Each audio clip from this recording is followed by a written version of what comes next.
Ayan mga ka-Nature's B, tapos na kami mamalingki dito sa San Isidro, Montalban. At ngayon, susubukan namin tumawid dito sa ilog na Rumaragasa mga ka-Nature's B, dahil sa patuloy na pag-ulan, kaya medyo mataas po ang tubig. Kaya umapaw po ang tubig dito sa kalsada ng San Isidro, Montalban, Rodriguez. Kaya po, susubukan po namin. Ako, kaya natin mga ka-Nature's B. Ayan. Baka madulas naman, hindi naman. Susubukan po natin. Ayan po yung ilog, umapaw po sa kalsada. Ayan. So galing po yun sa bukid. Medyo malinis naman siguro yung tubig nila. Hindi lang tayo sanay. Ayan mga ka-Nature's B. Kaya ba natin BFF? Diyos ko. Hindi ba tayo madulas? Ayan. Madulas ba? Ayan, dahan-dahan lang. Ayan mga ka-Nature's B, naglalakad po kami. Ito ay kakaibang experience.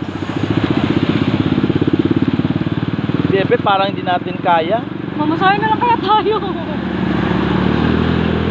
Mukhang malakas ano? Kaya nga, nakakatakot. Parang hindi kaya. Malakas BFF. Kaya pwede makisabay na. Parang malakas man. BFF.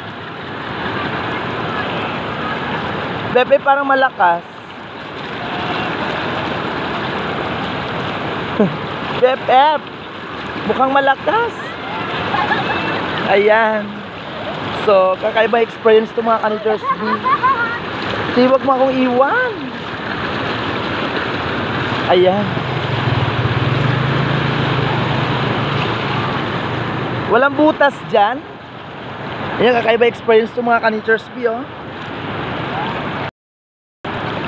BFF! Huwag mo akong iwan! Takot ako sa tubig!